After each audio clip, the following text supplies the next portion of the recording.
नमस्कार दोस्तों, एफआई के weekly programme talk with an expert के इस एपिसोड में आप सबका स्वागत है। दोस्तों, हमारे भारत के सीरीज में, भारत के आजादी के 100 वर्ष के सीरीज में हम बात कर रहे हैं भारत की। आपके समक्ष हमने हर टॉपिक पे बात की, जिसमें भारत की बात थी, भारत की डेवलपमेंट की बात थी, 1947 के भारत की बात थी, आज के भारत की बात थी और आने वाले भारत की बात। आज हम एंटरप्रेन्योर्स की बात करेंगे। हमारा ये प्रोग्राम एंटरप्रेन्योर्स को डेडिकेटेड है और भारत का जो एंटरप्रेन्योर है, भारत का जो एमएसएमई है, वो भारत की इकोनॉमी की बैकबोन भी है, हम सब जानते हैं।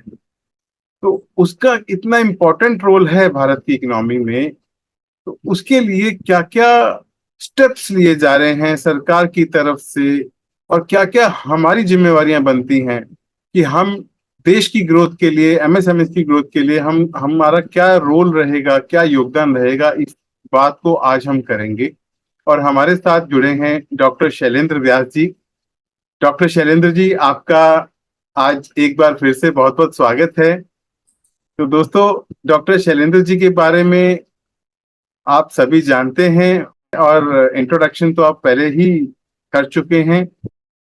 Shailendra ji by profession scientist हैं, एंटरप्रेन्योर हैं और एक साइंटिस्ट जो एंटरप्रेन्योर बन गया, उससे बेहतर इसकी डेफिनेशन हमें कोई नहीं समझा पाएगा कि वो कितने, एक एंटरप्रेन्योर जो है कितने चैलेंजेस से गुजरता है, उसको कहाँ कहाँ क्या क्या चीजों का सामना करना पड़ता है, कहाँ कहाँ किन किन प्रॉब्लम्स का सामना करना पड़ता है और अपने आप को कहाँ कहाँ सेल्फ मोटिवेट भी करना पड़ता है।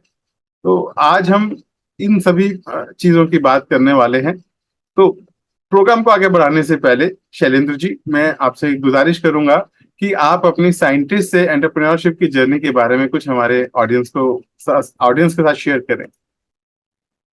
Thank you.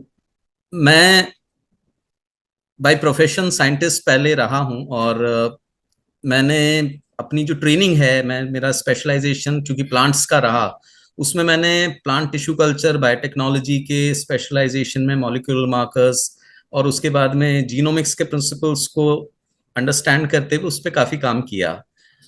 और लंबे समय तक काम करने के बाद में मैंने इंडस्ट्री को ज्वाइन किया और इंडस्ट्री में इसी बायोटेक्नोलॉजी के जो एस्पेक्ट थे जो हेल्थ में डिटरमाइन करते हैं, तो वहाँ पे मैंने अपना जो है सर्विसेज दी हैं।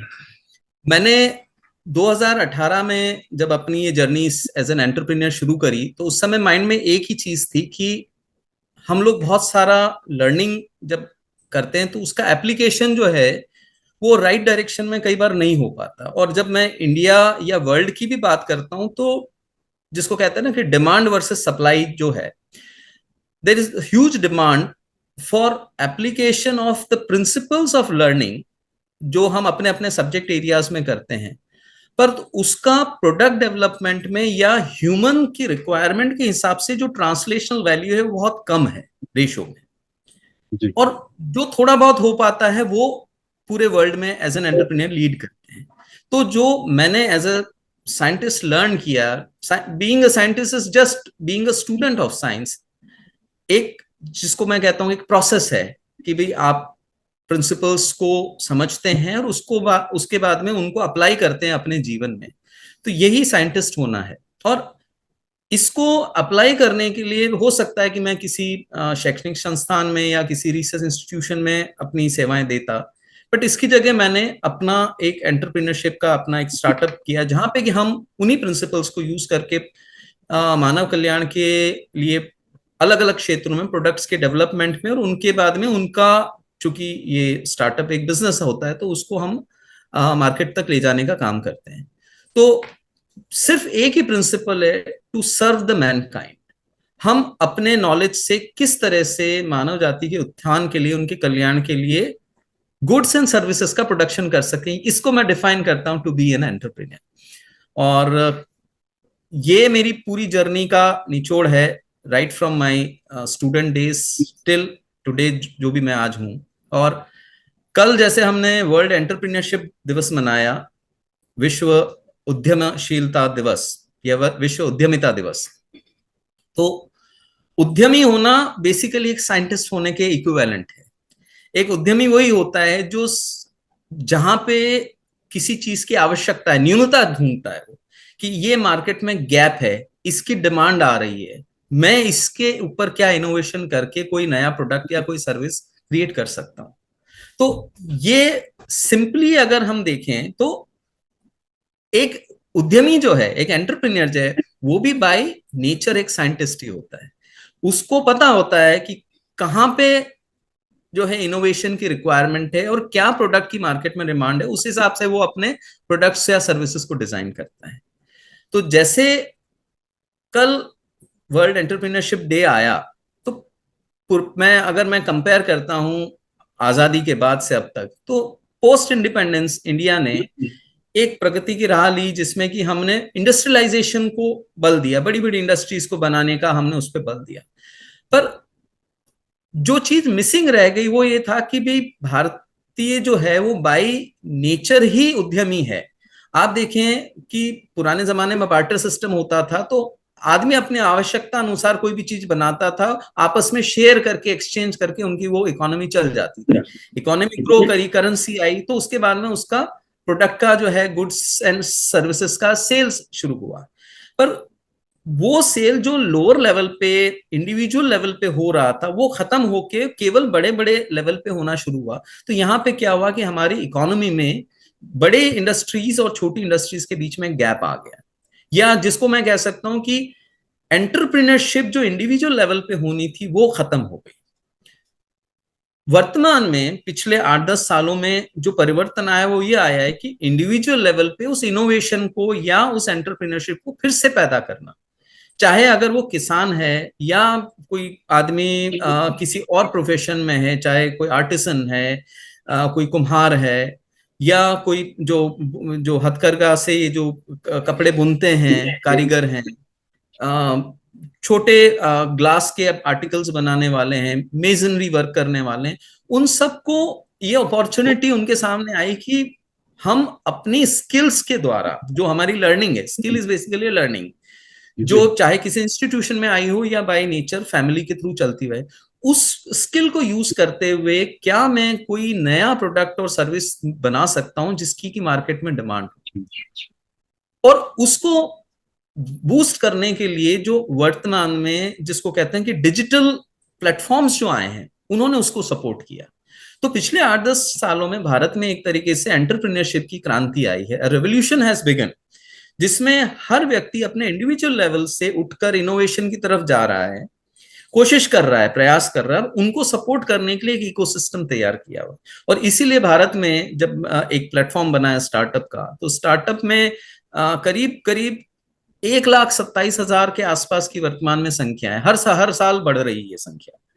तो इतने सारे जब स्टार्टअप्स आ रहे हैं, तो इसका मतलब है कि इतने सारे लोग जो हैं इनोवेशन की तरफ अपना प्रयास कर रहे हैं।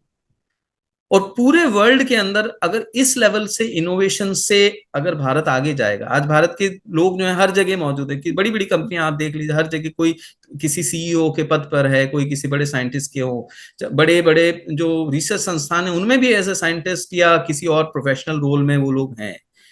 तो इंडियन या जो भारतीय हम जो कहते हैं, हम जिस मूल के हैं, वो बाय नेचर ही उद्यमी है।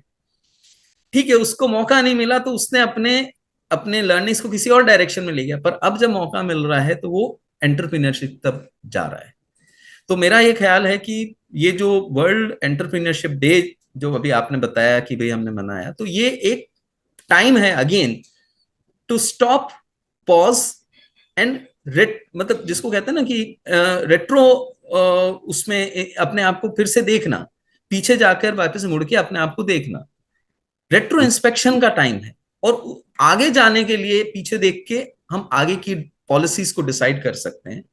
सो that is what we celebrate today. जी, देखिए, जब भी कोई बदलाव आना होता है तो इकोसिस्टम वैसा धीरे धीरे बनता जाता है, या ये यूं कहें कि हम उस तरफ जब बढ़ना शुरू करते हैं तो इकोसिस्टम भी वैसा हम बना देते हैं.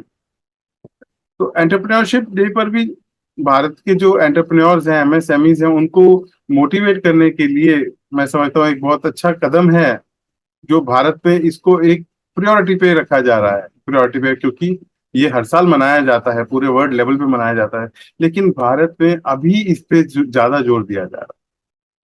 और हमारे रिस्पेक्टेड प्रधानमंत्री जी ने जो मुहिम चलाया, startup India, make in India, skill India, और आप तो स्टार्टअप कमेटी को हेड भी करते हैं और स्टार्टअप का अपना स्टार्टअप भी है, तो आप बहुत ही नजदीकी से जुड़े हुए हैं और इसके ग्राउंड रूट पॉइंट्स आप बहुत अच्छे से जानते हैं, एडवांटेज भी, चैलेंजेस भी.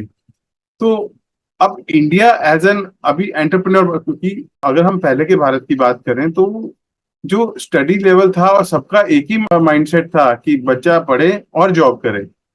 आज एंटरप्रेन्योरशिप का जो है माइंडसेट बन गया है कि सभी जो भी पढ़ रहा है वो अपना एक स्टार्टअप खोलने की बात करता है, वो जॉब की बात नहीं करता, अपना स्टार्टअप की बात करता है कि मैं अपना बिजनेस करूंगा.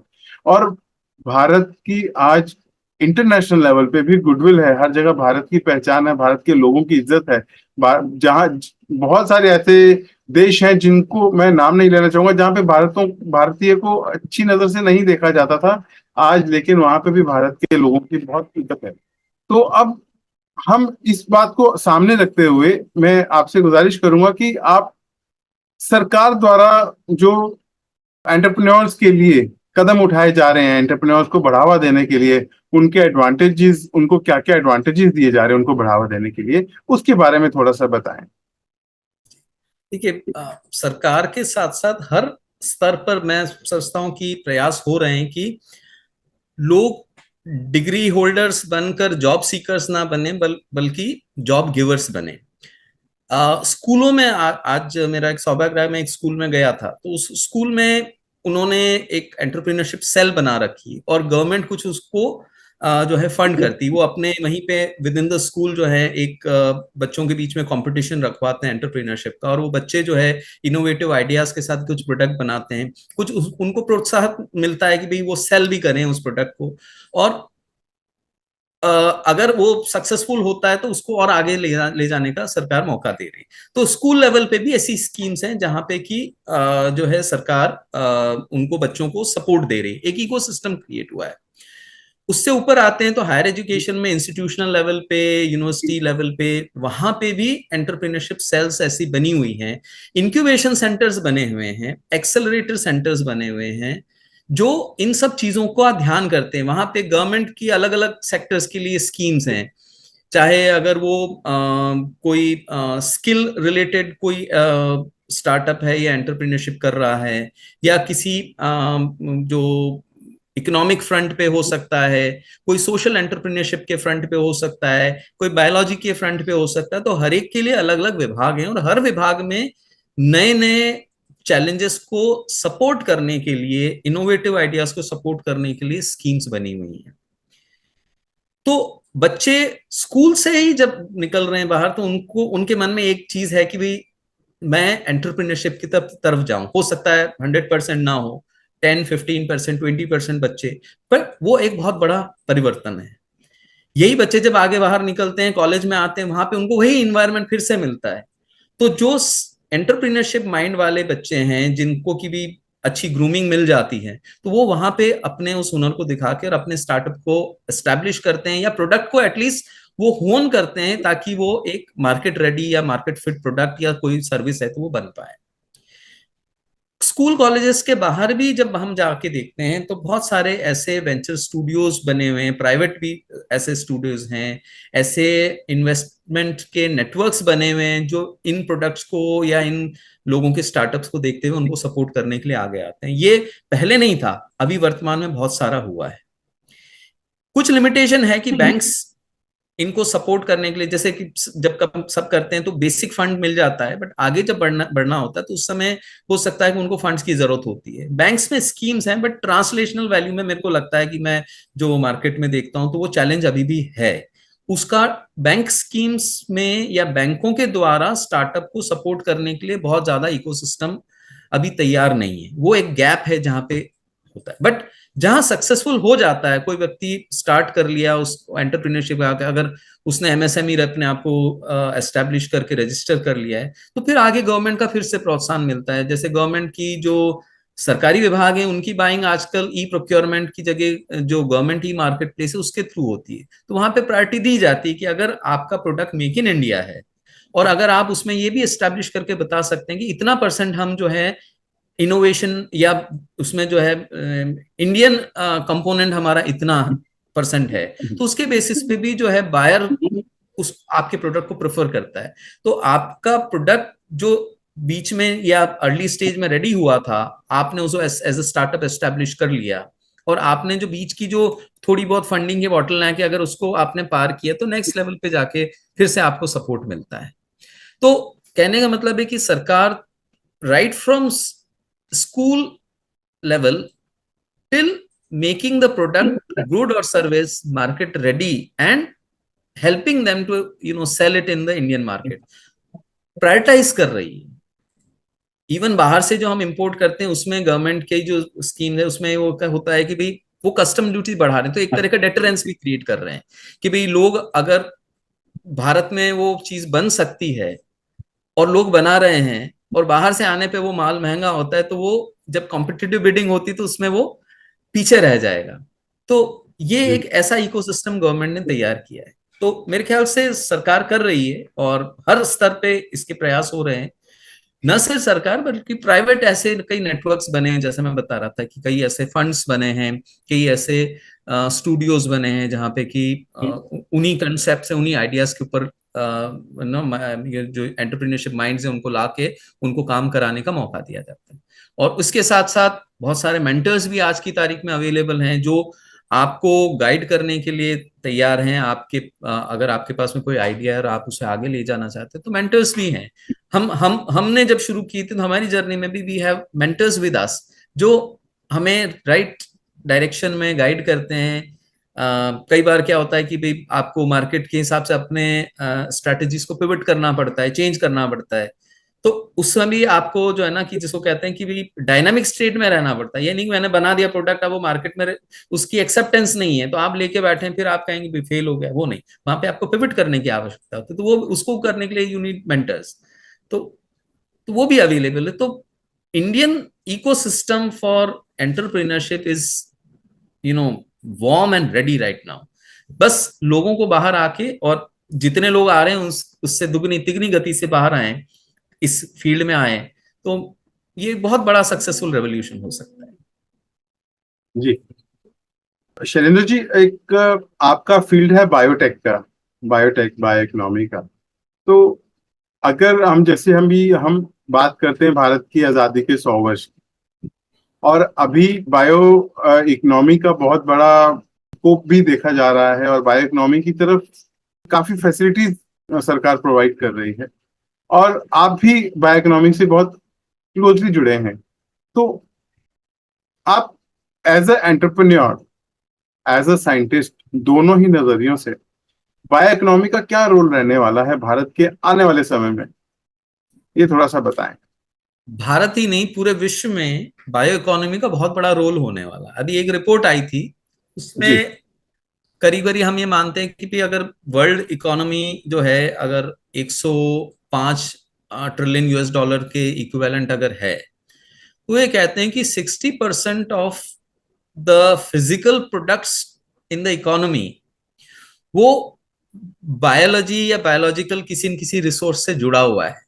तो इकोनॉमी में कोई भी फिजिकल इनपुट यानी कोई भी कंपोनेंट, चाहे गुड्स हो सर्विसेज हो, वो मतलब जो जो बायोलॉजी है या बायोटेक्नोलॉजी हो सकती है या लाइफ साइंसेस के आसपास जो प्रोडक्ट्स एंड सर्विसेज हैं उनके साथ जुड़ी। चाहे हेल्थ केयर ले लीजिए, आप एग्रीकल्चर ले लीजिए, बहुत बड़े सेगमेंट हैं। इसमें बिना बायोलॉजिकल रिसोर्स के आप जो है इकोनॉमिक कोई प्रोडक्ट, गुड्स या सर्विस कोई बना ही नहीं सकते। तो 60% अगर प्रोडक्ट्स अगर उसके हम मान लें कि वो टच करते हुए आ रहे हैं या आएंगे, तो आप देखिए कि भाई 105 की यूएस डॉलर ट्रिलियन की इकोनॉमी अगर हम कह रहे हैं, तो 60 ट्रिलियन यूएस डॉलर का साइज है। भारत अभी 5 ट्रिलियन यूएस डॉलर से 10 ट्रिलियन यूएस डॉलर्स के लिए अचीव करने के लिए स्ट्राइव कर रहा है।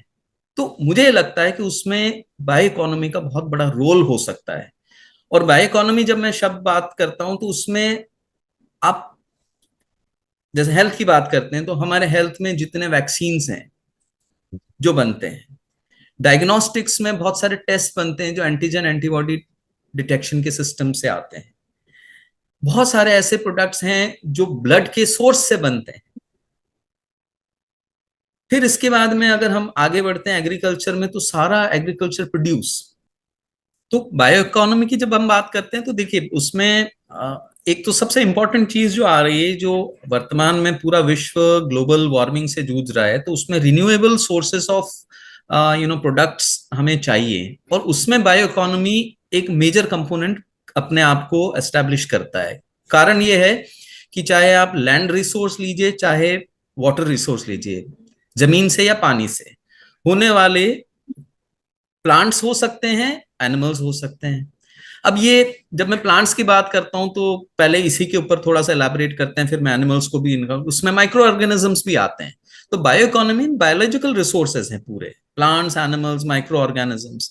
अब वो कैसे इकोनॉमिकली इंपॉर्टेंट वैल्यूएबल कोई चीज दे सकते हैं जो रिन्यूएबल नेचर में होती है, और उसको एंटरप्रेन्योर्स कैसे एक्सप्लॉइट कर सकते हैं, उसको यूटिलाइज कर सकते हैं मानव कल्याण के लिए, जो प्रोडक्ट्स और सर्विस चाहिए उनको बनाने में। तो प्लांट्स में जब हम बात करते हैं, तो जैसे एग्रीकल्चर की बात है, तो आप खेती से बहुत सारे ऐसे प्रोडक्ट बनाते हैं जो हम खाने की बात करते हैं। पर खेती से सिर्फ भोजन ही नहीं, फूड, फॉडर, फ्यूल, तीनों चीजें निकलती है। उसमें फैब्रिक भी आपका निकलता है। कॉटन जो है एक बहुत बड़ा सेगमेंट है जो टेक्सटाइल इंडस्ट्री को टच करता है। तो जब मैं बात करता हूँ ना कि 60% ऑफ द इकोनॉमी जो है, उसमें जो फिजिकल प्रोडक्ट्स के इनपुट हैं, वो कहीं न कहीं बायोलॉजिकल रिसोर्स से आ रहे हैं। तो आप उस पॉइंट ऑफ व्यू से जरा इसको समझ के देखिए। मैंने फूड की बात बताई, फॉडर की बात बताई, जो एनिमल फीड्स हैं या वो भी आता है। तीसरा मैंने आपको फ्यूल का बताया कि भाई बायो इथेनॉल, पेट्रोक्रॉप्स एक बहुत बड़ा कॉन्सेप्ट था जो वर्तमान में बहुत ज्यादा पिकअप नहीं कर पाया है, बट वो एक बहुत बड़ा इंपॉर्टेंट रिसोर्स है। बायो इथेनॉल आज भारत में जो है एक एसेंशियल कमोडिटी बन गया है कि भी हम अपने फ्यूल के साथ में बायो इथेनॉल या कोई बायोफ्यूल जो बनता है उसको मर्ज करें, ताकि हम कार्बन फुटप्रिंट को कम करने की दिशा में काम कर सकें। तो प्लांट्स सिर्फ यहीं पे नहीं समाप्त होते हैं। प्लांट से आप देखते हैं बहुत सारे डाइज बनती हैं। तो वो डाई इंडस्ट्री जो जो केमिकल्स रिसोर्स है, उसकी जगह प्लांट्स का भी रिसोर्स है। तो प्लांट का रिसोर्स या कोई एनिमल से कोई डाई बन रही, तो वहां पे वो ज्यादा इंपॉर्टेंट हो जाता है, क्योंकि वो रिन्यूएबल नेचर में, उसका कार्बन फुटप्रिंट कम है as compare to the chemical and other industry, direct carbon footprint की जो मैं बात करता हूँ। तो ये आया आपका एक line of resources which are coming from the plants. But animals की तरफ जब मैं देखता हूं, तो एनिमल्स में आप देखिए कि आप जो दूध पीते हैं, में चीज खाते हैं, कर्ड है, ये सारी इंडस्ट्रीज जो हैं, जो मिल्क बेस्ड इंडस्ट्रीज है, वो बेसिकली कैटल से आ रही है। पर कैटल के अलावा भी और उत्पाद हो सकते हैं। जैसे फैब्रिक की बात करें, तो ऊन जो है वो शीप से आने वो आ रही है, पहले भी आती थी, बट वो उसका उसका सिग्निफिकेंस बढ़ रहा है। केमिकल या कोई आर्टिफिशियल सिंथेटिक फाइबर की जगह पे जो नेचुरल फाइबर्स हैं, जो एनिमल या प्लांट से आ रहे हैं, उनका अपना इंपॉर्टेंस है। जूट जो है वो एक प्लांट से आया हुआ फैब्रिक है, ठीक है, और कॉटन है, बट वूल जो है वो एनिमल प्रोडक्ट है, एनिमल से आ रहा है। सिल्क जो है वो एनिमल सोर्स से आ रहा है। तो फैब्रिक इंडस्ट्री जो है उसमें बहुत बड़े इंपॉर्टेंट जो कंपोनेंट्स हैं वो बायो इकोनॉमी से टच में आ रहे हैं। उनको डाई करने के लिए जो डाइज हैं वो प्लांट्स या एनिमल से अगर आती है, तो then again it forms a component of bio economy. फिर उसके बाद में हम बात करते हैं तो फिशरीज हो गई, जो जो मत्स्य पालन है, या जो है पोल्ट्री हो गया, बहुत सारा जो जो नॉन वेजिटेरियन फूड कंपोनेंट या सी फूड की कंपोनेंट, जो जो प्रॉन्स हैं या श्रिम्प्स हैं, उनकी खेती होती है। इसके अलावा और इकोनॉमिकली इंपॉर्टेंट एस्पेक्ट्स उसके हो सकते हैं, जैसे कि मोती है। ऑयस्टर। तो ऑयस्टर फार्मिंग, पर्ल फार्मिंग जो है वो एक major component of economy which is coming from biological resource. तो वो bio economy, and these are all renewable sources of energy. Micro organisms की बात करूं तो जितनी भी डिस्टिलरीज हैं या फर्मेंटेशन इंडस्ट्रीज हैं वो फंगल बेस्ड प्रोडक्ट से आती हैं, ईस्ट से बनती हैं, या और कोई सिमिलर टाइप ऑफ जो है माइक्रो ऑर्गेनिज्म है। चीज जो है वो आपका उसके उसका जो फर्मेंटेशन होता है वो उसके लिए आप जो है एक बायोलॉजिकल रिसोर्स को यूज करते हैं।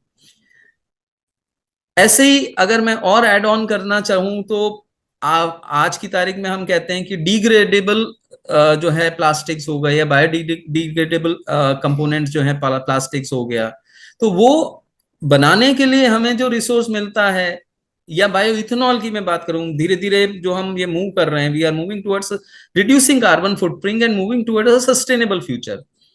जी। क्योंकि we have to tackle global warming also, उसके जो जो जो जो ग्रीन हाउस गैसेस हैं उनके एमिशंस को रिड्यूस करने का रास्ता है, तो वो बायो इकोनॉमी से होके निकलना है। सो बायो इकोनॉमी का बहुत बड़ा रोल है, और मेरे ख्याल से ये हर एक फील्ड अपने आप में, आप सी में जब जाते हैं तो algae algae is a major resource for many other economically important components. तो ऐसे स्टार्टअप्स इन इन कंपोनेंट्स और इन कॉन्सेप्ट्स को यूज करके कैसे एंटरप्रेन्योरशिप में नए प्रोडक्ट्स और सर्विसेज को लेके आ सकते हैं, वो हमारे सामने चैलेंज है। और मेरे ख्याल से this is an open field. अगर ये इसका स्कोप बढ़ता है भारत में, तो बायो इकोनॉमी का contribution in the GDP of the country will increase, और उसी तरह से हम जो हमारे गोल्स हैं कि to move from $5 trillion economy to 10 trillion economy आसान हो जाए। तो जैसे आपने बताया कि बायो रिसोर्सेज की बात अभी आपने की और बायो इकोनॉमी की हम बात कर रहे हैं, आपने फूड फॉडर एंड फ्यूल तीनों चीजों की बात मैंने की। चौथा वर्ड भी कहा था, फैब्रिक। और फैब्रिक ओके। में मैं जो है इवन आपका जो है पेपर इंडस्ट्री, पल्प इंडस्ट्री जो है हाँ। वो basically it's coming from plant based resources. जी जी। तो आपने जैसे food fodder, fuel, fabric fuel. And paper, मतलब हर इंडस्ट्री, और शायद ही कोई ऐसी इंडस्ट्री है जो मैं आपकी बात से लग रहा है कि जिसमें बायो फ्यूल या बायो रिसोर्सेज ना यूज होते हों। बायो इकोनॉमी का बहुत बड़ा रोल होने वाला है। तो और आपने सस्टेनेबिलिटी की भी बात की, चैलेंजेस की बात की। तो अभी आप जो जब हम भारत की इस आजादी के 100 वर्ष की बात करते हैं या आने वाले समय की बात करते हैं, तो ऐसे कौन कौन से चैलेंजेस हैं जो हम मेजरली फेस करने वाले हैं और उसका सॉल्यूशन क्या देखते हैं आप? देखिए, जो अभी पूरा विश्व जिस संकट से जूझ रहा है वो मतलब जो पृथ्वी का तापमान है वो बढ़ रहा है। ठीक है, जी करीब 2 डिग्री बढ़ गया है पिछले कुछ वर्षों में। तो बट इसका इम्पैक्ट जो है वो बहुत खतरनाक है। जितने ग्लेशियर्स हैं या जितने जो वाटर रिसोर्सेज जो आइस के फॉर्मेट में हैं वो पिघल रहे हैं। उससे आपने देखा मालदीव्स के जो है कि भी कुछ आइलैंड्स जो है कि डूबने की कगार तक आ गए हैं। तो जी अगर पानी सी लेवल राइज करेगा तो लैंड रिसोर्स हमारा कम होगा। दूसरा, पूरे मौसमों में जो जो जो जितने भी मौसम है उन सब में परिवर्तन आ जाएगा, वेदर चेंजेस होंगे, क्लाइमेटिक चेंजेस होंगे, तो जो लाइफ है, हमारा जो जीवन है, उसके ऊपर बहुत बड़ा इम्पैक्ट आने की संभावना है। तो और ये भविष्य में ऐसा ना हो, तो इसके लिए वर्तमान में केवल भारत ही नहीं, पूरा विश्व जो है इसमें लगा हुआ है कि भी हम कैसे हम अपने जो जिसमें जैसे कहते हैं ना, हम डेवलपमेंट की तरफ गए और हमने ऐसे ऐसे रिसोर्स क्रिएट कर लिए जिससे कार्बन फुटप्रिंट बढ़ा, ग्रीन हाउस गैसेस का एमिशन बहुत हुआ। अब हम वापस से पीछे की तरफ जा रहे हैं कि भी हम ऐसे रिसोर्सेस को पीछे छोड़ आए, भूल आए, कि जिससे कि हम एक कहते हैं ना कि सस्टेनेबल डेवलपमेंट कर सकते थे, वो छूट गया, तो उसकी तरफ वापस जा रहे हैं। अभी वर्तमान में भारत ने, ये सरकार ने जो ये कहा है, COP28 में भी उन्होंने कमिट किया है कि हम हमारे कार्बन फुटप्रिंट्स को रिड्यूस करेंगे और नियरली जितना है उसका हाफ अभी कर देंगे। 2070 तक जाते जाते हम जो है कार्बन न्यूट्रल या कार्बन जीरो होने की उसमें स्टेज में आ जाएं। कि इसका मतलब क्या है कि हम जितना कार्बन एमिट कर रहे हैं उतना कार्बन को ऑफसेट करने के लिए हम ऐसे प्रोजेक्ट्स या ऐसी टेक्नोलॉजी ले आए जिससे वापस से कार्बन जो है एसिमुलेट हो जाए। बेसिकली जिसको कहते हैं ना कि इक्विलिब्रियम बना हुआ है भाई, एक जगह पे रिसोर्स था, हमने उठा के दूसरी जगह पे शिफ्ट कर दिया है।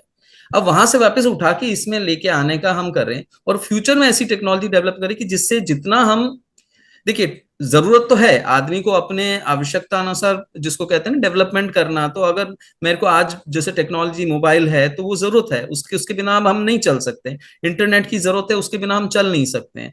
पावर बेस्ड जितने भी हमारी बिल्डिंग्स बन रही हैं, लाइट्स चाहिए, हम एयर कंडीशनिंग चाहिए, ये सब चीजें हैं, ये आवश्यक है। परंतु इस आवश्यकता के अनुरूप हम ऐसी टेक्नोलॉजी या ऐसे कोई काम भी करें, ऐसे प्रोजेक्ट्स करें जिससे कि जितना एमिशन हो रहा है वो वापस से एसिमुलेट हो जाए, सिक्वेस्टर हो जाए। इसको हम कहते हैं कार्बन सिक्वेस्ट्रेशन। तो sustainability is linked to carbon sequestration products and technologies या सर्विसेज। तो इवन जो नई बिल्डिंग बन रही है या जितने नए प्रोजेक्ट्स आ रहे हैं, उन सब में इन चीजों का ध्यान रखा जा रहा है कि जैसे कि लाइट, अगर आपके कमरों में आपको लगता है भी 10 लाइट लगती है, तो क्या आर्किटेक्चरली हम डिजाइन ऐसी कर सकें जिससे कि कम से कम लाइट में, नेचुरल लाइट में आप काम कर सकें। दूसरा, बिल्डिंग का आर्किटेक्चर ऐसा बने जिससे कि आपको बहुत ज्यादा उसको कूलिंग करने की के लिए पावर या एनर्जी को बनाने की जरूरत नहीं पड़े। एनर्जी की बात कर रहा हूं तो एनर्जी लाने के लिए हम जो है कि नेचुरल रिसोर्सेज में, या जो जिसको कहते हैं कि फॉसिल फ्यूल्स पे डिपेंडेंसी कम करके नेचुरल रिसोर्स, सोलर हो सकता है, बायो इथेनॉल हो सकता है, उन प्रोडक्ट्स को लेके आए। तो world has to tackle this challenge of global warming, और उसको लाने के लिए हमें सस्टेनेबल हमारे जो कंपोनेंट्स हैं उनको बल देना पड़ेगा। और उसको लाने के लिए एक बहुत बड़ा एक नया फील्ड खुल रहा है एंटरप्रेन्योरशिप, एंटरप्रेन्योर्स के लिए, कि भाई वो इस तरह के इनोवेटिव कॉन्सेप्ट्स को लेके आए जिससे कि हम सस्टेनेबल डेवलपमेंट की तरफ जा सके। तो मेरा बस इतना ही ये कहना है इसमें कि एंटरप्रेन्योरशिप में सस्टेनेबिलिटी, ये जिसको कहते हैं हैंड इन ग्लव्स जो है, वो दोनों साथ साथ चलने के लिए तैयार हैं। And the field is vast open. नए एंटरप्रेन्योर्स जो हैं इस दिशा में सोचेंगे तो मेरे को लगता है कि हम हमारे जो जिसको कह सकते हैं कि भी हम अगली पीढ़ी के लिए जो काम करना चाहते हैं कि we give them a healthy planet, हम उनको लिए एक जिसमें वो रह सकें। जैसे पानी की एक बहुत बड़ी समस्या होती है कि हो सकता है फ्यूचर में, कुछ लोगों ने कहा कि वॉर सिर्फ पानी, पीने के पानी के लिए ही हो। Water water water everywhere but not a drop to drink. अगर पीने के लिए पानी नहीं बचा तो फिर क्या करेंगे? तो उन चीजों को ध्यान में रखते हुए हम अपने इनोवेशन को लेके आए, और अगर वो लेके आते तो मेरे ख्याल से हमारे जो प्रयास हैं या हमारी जो बातचीत है वो भी सार्थक होगी। जी शैलेंद्र जी, आज का हमारा टॉपिक बहुत गहरा और बहुत ही इंटरेस्टिंग है। इसमें और बहुत सारी बातें करने को हैं, लेकिन समय मैं अलाउ नहीं कर रहा। तो आपसे रिक्वेस्ट करूंगा, आपके थ्रू मैसेज देना चाहूंगा कि आप एक तो प्रोग्राम को कंक्लूड करने के लिए कुछ कहें और आप हमारे यूथ के लिए कुछ गाइडेंस दें। आप कुछ 2 शब्द कहें प्रोग्राम को कंक्लूड करने के लिए। नहीं, मैं बस इतना ही कहूंगा कि भावी पीढ़ी के लिए अगर कुछ कर सकते हैं तो हम, वो समय आज है। अगर हमने आज एक्शन नहीं लिया तो भविष्य जो है वो हमें हमेशा कोसेगा। हमारी पीढ़ियां जो है वो हमें कोसेगी कि हमने जो, या हमसे जो पूर्व में जो पीढ़ियां हमें देखी गई, एक जिसको कहते हैं ग्लोबल वार्मिंग का चैलेंज देखी गई, आज हम उससे टैकल कर रहे हैं। तो ये मैं आज सिर्फ एक ही मैसेज दूंगा कि भाई this is the time to act. और एंटरप्रेन्योर्स के लिए, चूंकि हमने आज टॉपिक ही एंटरप्रेन्योरशिप का लिया और 100 इयर्स ऑफ इंडियन इंडिपेंडेंस की बात हम कर रहे हैं, तो अगले 25 साल के अंदर हम ये वाले एस्पेक्ट को लेके एंटरप्रेन्योरशिप की तरफ जाएं। हर फील्ड में सस्टेनेबिलिटी का एक एस्पेक्ट है। आज अभी एक नया कॉन्सेप्ट चला है, एनवायरनमेंट सोशल गवर्नेंस। तो वो वाला एक एरिया है जिसमें बहुत सारे नए काम होने वाले हैं। तो एंटरप्रेन्योर्स के लिए ये अपॉर्चुनिटी है। एंड मैं फेडरेशन ऑफ इंडियन इंडस्ट्री की तरफ से भी ये कहूंगा कि भाई that opportunity is open for all. आप आइए और हमारे साथ काम करिए, और हम मिलकर, जिसको मैं कह रहा हूं कि this a time to act now, एक साथ मिलकर इस बड़े चैलेंज को टैकल करते हैं। Thank you Shailendra ji. तो दोस्तों, आज हमने एंटरप्रेन्योरशिप के ऊपर बात की और बायो इकोनॉमी के ऊपर बात की, बायो रिसोर्सेज के ऊपर बात की, जो कि एक बहुत ही इंटरेस्टिंग सब्जेक्ट रहा। आज का हमारा डिस्कशन बहुत ही इंटरेस्टिंग रहा। लेकिन एक जो सबसे महत्वपूर्ण बात शैलेंद्र जी ने हमसे कही, वो ये कही कि जो करना है आज करना है, जो डिसीजन लेना है आज लेना है। क्योंकि एक एंटरप्रेन्योर जो है वो भारत की इकोनॉमी का बहुत बड़ा रोल अदा करता है भारत की इकोनॉमी में। और एक जब सर्विस क्लास की हम बात करते थे वो एक एंटरप्रेन्योर तक सीमित होता था, लेकिन आज जब हम एंटरप्रेन्योरशिप की बात करते हैं, एंटरप्रेन्योर डेवलप करने की बात करते हैं, तो एक एंटरप्रेन्योर जो है वो एक इंजन की तरह है। इंजन की डायरेक्शन सही होगी तो इकोनॉमी भी सही डायरेक्शन में जाएगी, देश भी सही डायरेक्शन में जाएगा और हमारा यूथ भी सही डायरेक्शन में जाएगा। तो ये हम सबकी एक बहुत बड़ी जिम्मेवारी है कि अगर हम इंजन बने हैं तो हम सही डायरेक्शन में चलें और जो इम्प्लीमेंट करना है आज करें, क्योंकि आज का वक्त दोबारा नहीं आने वाला। और आज का वक्त इतना महत्वपूर्ण वक्त है जब हमारे पास सभी रिसोर्सेज हैं, हेल्थ, वेल्थ, हर तरह की अपॉर्चुनिटी है। हमारे हमें आज किसी चीज की कमी नहीं है, कमी है तो इम्प्लीमेंटेशन की। सही डायरेक्शन भी हमारे साथ है, सही रिसोर्सेज भी हमारे साथ हैं, सही मेंटर्स भी हमारे साथ हैं, बस इम्प्लीमेंटेशन करना है। यही हमारी एक सबसे बड़ी जिम्मेवारी है। तो इसी के साथ दोस्तों हम आज के इस एपिसोड में यहीं इजाजत लेते हैं। अगले हफ्ते हम मिलेंगे एक नए गेस्ट स्पीकर के साथ और एक नए टॉपिक के साथ। धन्यवाद।